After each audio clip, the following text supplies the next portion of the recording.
All right, welcome into another episode of the Deployment Dudes. We are just guys being dudes, talking all things deployment. I'm your host, Scott Hutter. As always, joined by my good buddy and co-host, Phil Fannin. How we doing, Phil? Excellent. How are you? Doing great. What are we talking about today, and who do we got You lined have a up? little bruise on your I do, face right yeah. I here. walked right into a barbell Did you really? like a week ago. Is that what happened? Yeah. So you actually do lift weights? I try. Clearly you Not do. heavy ones. No, I think you do.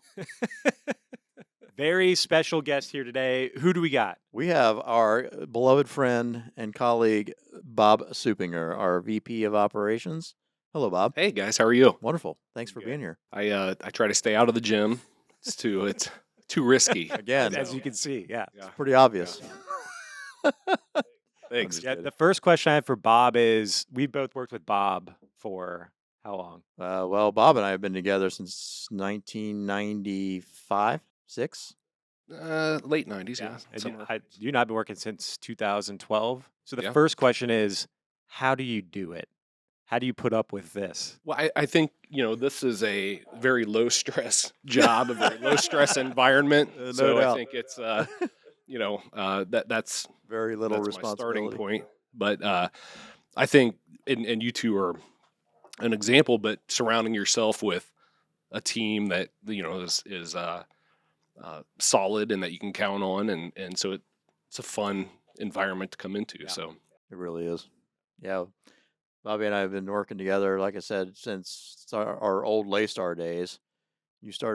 I started in 93. You started in 96 or 7, I think, right? 97. Yep. And have been together ever since. So we went through the whole Laystar journey, into the contingent journey, Comcast acquisition in 2015.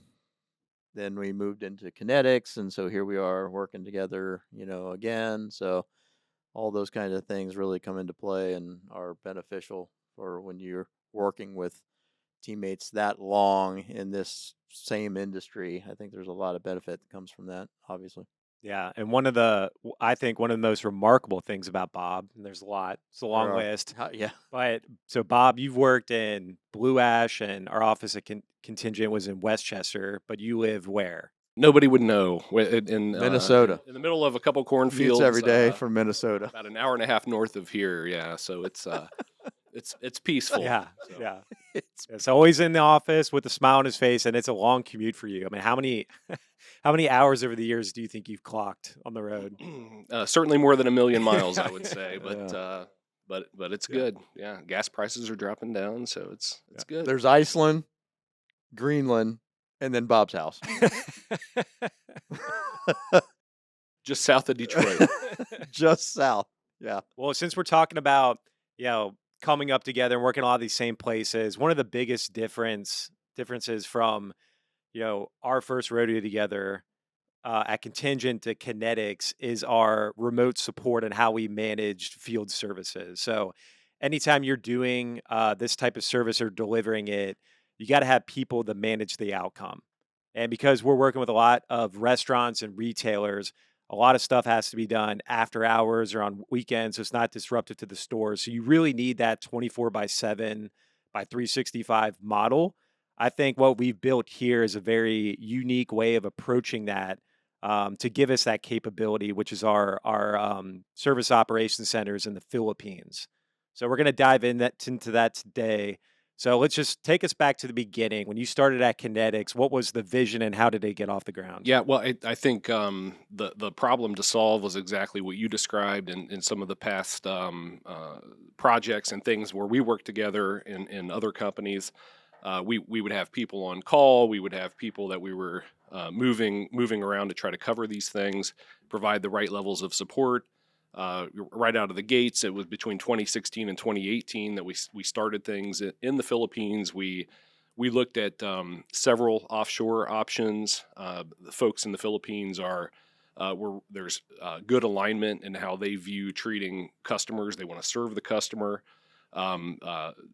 English is a close second language for them, so really good at communicating. And we were looking to stand up a support center that had the 24/7 coverage, had good overlap with technical resources and coordination resources, the right amount of local leadership, and so we've really been able to cure that over the last few years, and have really top notch support out of that team. Yeah, and I think it stems a lot from the challenge of it's really hard to get US people to work overnight and on weekends, right? And then in an industry where there's constant cost pressure, it can be really expensive too, right? So that's kind of where the whole idea stems from. That's right. Yeah, yeah. There's definitely a factor in terms of cost, and we felt that to your point, the willingness to work across different shifts really aligns well with us. Yeah, there's also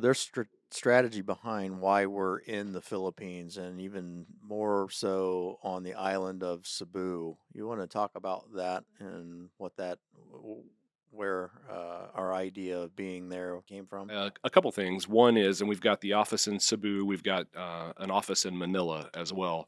So there's certainly factors in terms of weather. There's a typhoon that just went through this Big week time. that we've been checking in closely with the team to make sure they're doing well.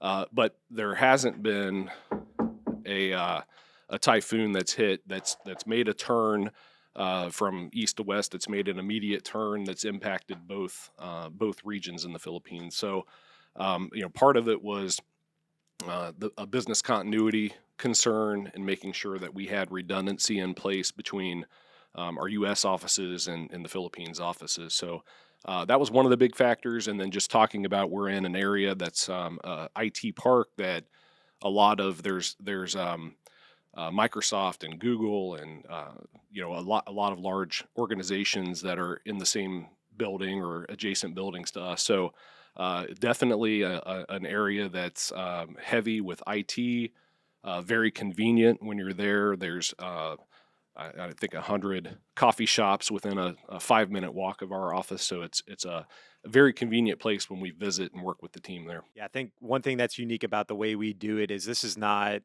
it's not outsourced. It's not a BPO. This is Kinettix employees. They're Kinettix owned buildings.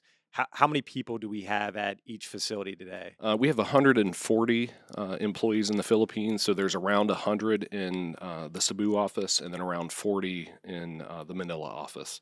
And it's about an hour flight between the two offices. So when we make the trips over to meet with the teams, we're able to schedule and move from one office to the next. So that works out well for us. Yeah, and I'm curious. So that's a large investment, right? Big team there. We're managing. How do we initially dip our toe into the Philippines? What did it look like from the start, and then how did it grow? And we make that investment to get our own buildings and build out this team. Yeah, and you touched on it. They are our direct employees. We have the entity there. On day one, we did partner with a BPO just to prove the model and make sure that things would work for us. And then over the course of time, then we set up the entity and branch office, and then started hiring and recruiting our own direct employees at that point. So the Philippines is not the only place we are, and as well as obviously United States, but where are the other places that we have entities? We've got coordination and technical resources in Mexico, Pakistan, and Canada. Yeah. So I think those are all key attributes to the fact that we are global, and how a lot of times we use the phrase following the sun, so Philippines across the globe is, I think, one of the biggest secrets to our success is the village of folks that it takes in all of these different regions that understands and knows what our industry is like, what it takes to manage third party labor, the efforts that it is required to really do that effectively. It takes a lot of people to do that, and I think a lot of our competition, if they're not doing that, probably ought to consider it because it's. And we just had our colleague and friend Clay on recently, and we were, of course, talking about how we're integrating AI and our tech app and things like that. But there's just no replacement for having that human involvement and interaction. And and just being able to think on their feet. Wouldn't you agree?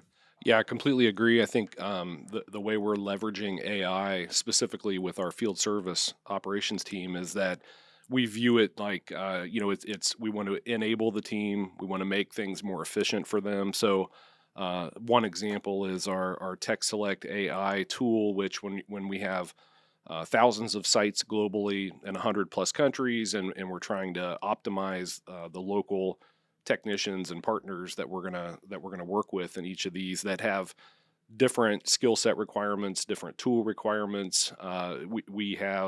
We're leveraging AI to quickly identify which partner based on the client's scopes of work and requirements would match most effectively with each of those sites. So it's putting together reports, it's putting together routing recommendations, all things that helps the team be more efficient and optimize their efforts. Yeah, that a lot of people over there, on the other side of the world. It takes what, 24 hours to get over there. What's the culture like over there, and how do you manage something that's so far away with so many people from Blue Ash, Ohio? Yeah, well, 24 hours I think is on the shorter side. If you can do it in 24 hours, that's good. But it's usually between 24 and 30, depending on schedules. But we try to have a rotation. We'll have folks in every couple months, traveling in from the U.S. team to meet with the teams, building relationships, training. So it's certainly it's an effort to get there, but the team, you asked, how we interact with them, how they welcome us. I mean, it's such a welcoming environment, and so they're great to work with. They are eager to learn. They are very receptive to having career path options laid out, and working with us to understand what their career paths look like, and they're interested in continuous learning. We have a learning management system that they really leverage, and so constant enhancement and growing of their skill sets.